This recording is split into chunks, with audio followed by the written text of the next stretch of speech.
এখানে অলরেডি আমরা একটু কার্ভস নিয়ে কাজ করছিলাম, এরপর আমরা আরেকবার কাজ করতে চাচ্ছি আর কি। কার্ভসটা কিভাবে কাজ করে সেটা একটু দেখি। শিফট এ প্রেস করলাম, এখান থেকে কার্ভসে গেলাম, কার্ভসে গিয়ে আপনি ইচ্ছা করে একটা পাথ ক্রিয়েট করতে পারেন। আমি এখানে ক্রিয়েট করলাম, একটু খেয়াল করে দেখেন, এই হচ্ছে আমার একটা পাথ।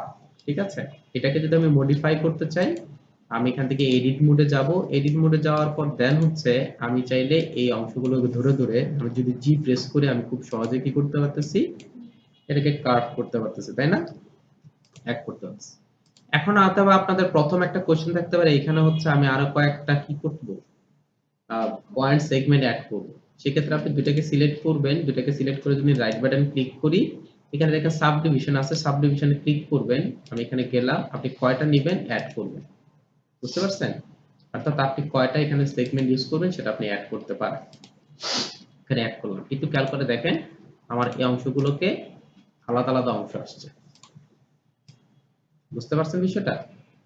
আমার এখানে 1 2 3 4 5, আমি এখানে চারটা আরো তিনটা অ্যাড করছিলাম, এই তিনটা হচ্ছে অ্যাড হয়ে গেছে, বুঝতে পারছি? আমি চাইলে কি করতে পারবো, সেগমেন্ট অ্যাড করতে পারবো, অর্থাৎ এখানে অ্যাড করে আর আলাদা আলাদা করে কাজ করতে পারবো। এগুলো কিন্তু প্রত্যেকটা আলাদা আলাদা অ্যাড হয়েছে। ফার্স্টে ছিল শুধু দুইটা, পরে হচ্ছে আমি আরো তিনটা অ্যাড করছি। ফার্স্ট হচ্ছে এটা আমি গেল।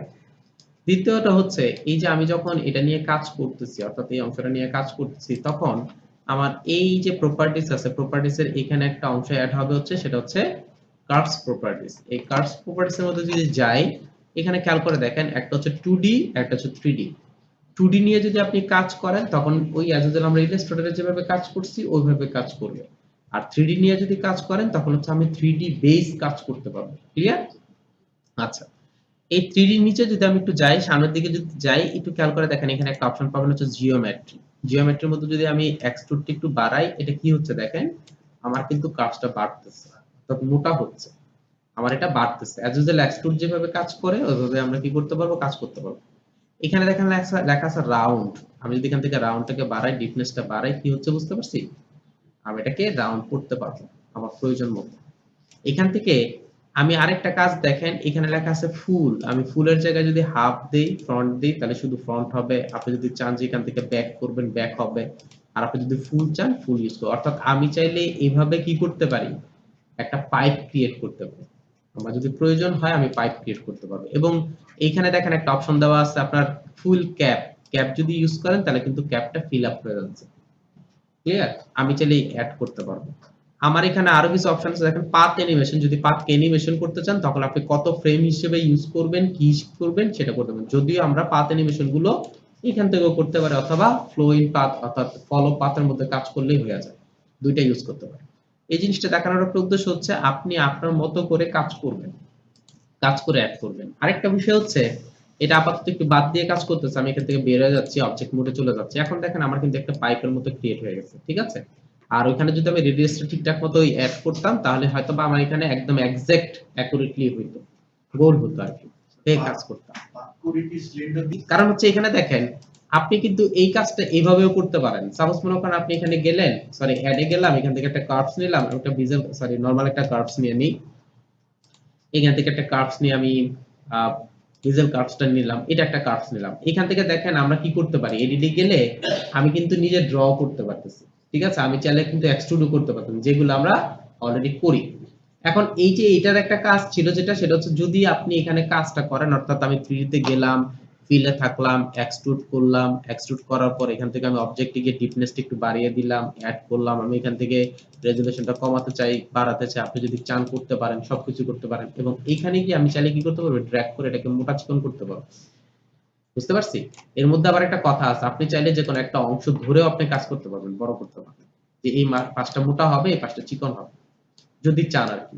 এই অংশটা নিয়ে কাজ, আর এই অংশটার কাজটা হচ্ছে টিপটের মধ্যে একটা কাজ করে হচ্ছে যে আপনার এটা হচ্ছে উইড টুলটা দেখছি কিনা আমি জানি না, ইলাস্ট্রেটরের মধ্যে একটা উইড টুলস আছে। উইড টুলসটার মধ্যে দেখবেন যে যেই অংশটা ধরবেন ওই অংশটাকে ধরে ড্র্যাগ করলে চিকন হয়ে যায়। ঠিক একই কাজ করে, যেহেতু আমার এখানে দুইটা মাথা, দুইটা মাথার কাজটা আমরা এটা দিয়ে করতেছি। ক্লিয়ার? বুঝি নাই? এরপর খেয়াল করে দেখেন আমি এখানে র‍্যান্ডম একটা অপশন আছে। র‍্যান্ডমাইজ হচ্ছে আপনি আপনার মতো করে র‍্যান্ডমলি কাজ করতে পারবেন, বুঝতে পারছি? এটা মধ্যে সিলেক্ট করে আপনি চাইলে এখানে র‍্যান্ডমলি কাজ করতে পারবেন। দেখেন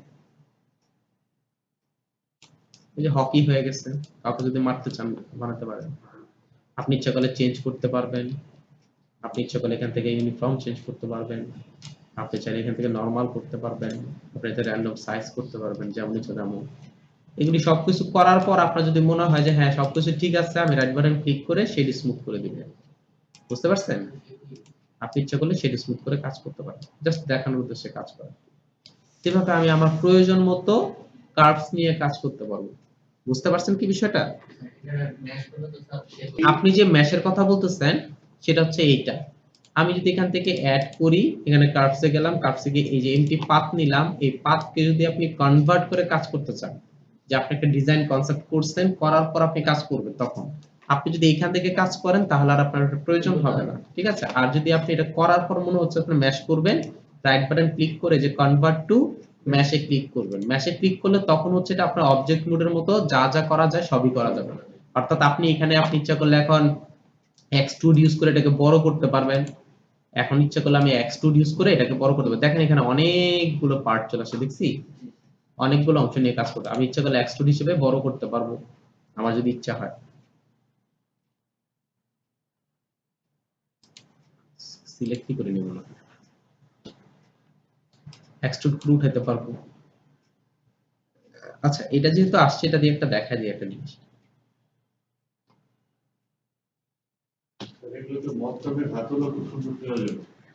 মানে খুব সুন্দর করে কাজ করা যায়। ম্যাক্সিমামে দেখলাম যে আপনার এই কাজগুলো করে যাতে ওই জানি না, ভুলে গেছি।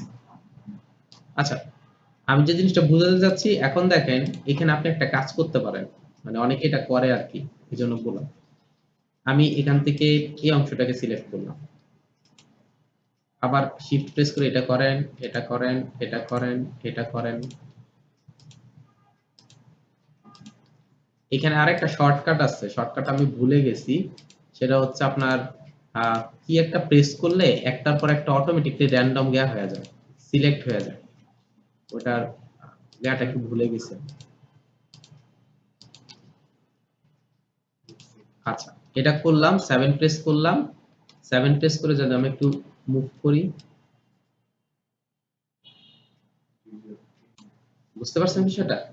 আমি এটাকে যদি কোনো জিগজ্যাগ টিন না, এটা দিয়ে আপনার তৈরি করে জানেন ওই যে পর্দা পর্দা, বুঝতে পারছেন? এটা পর্দা তৈরি করে। আমি এখানে এডিট মোড থেকে যদি অবজেক্ট মোডে চলে যাই, কোথায় আছে সে? নাই নাকি? আছে না? এটাকে ধরলাম, শেড স্মুথ করি, এই দেখেন শেড স্মুথ হয়ে গেছে। এতটা স্মুথ হয়েছে যে বোঝা যাচ্ছে না, মানে সেই স্মুথ করে আরেক বিপদে পড়ে গেছে আর কি। যাই হোক, এটার মধ্যে আমি সাব ডিভিশন সারফেস দিয়ে দিই, বাড়াই দিই, এটা অ্যাড করলাম, আবার এখানে গেলাম, এডিট মোডে গেলাম, এখান থেকে গিয়ে সবগুলোকে ধরি, স্কেল যদি করতে চাই,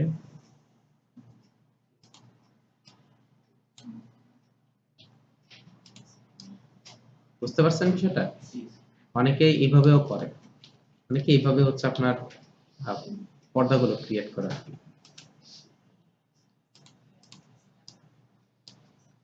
এইভাবে পর্দা ক্রিয়েট করে, এটা এটা দুই ভাবে ইউজ করতে পারেন। একবার একটা হচ্ছে আপনার জানালার মধ্যে ইউজ করতে পারেন, আবার ইচ্ছা করলে আপনি ঢেউ টেনে তৈরি করতে পারেন।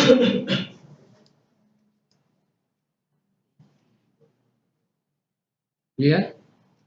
এভাবে আপনি কাজ করতে পারেন।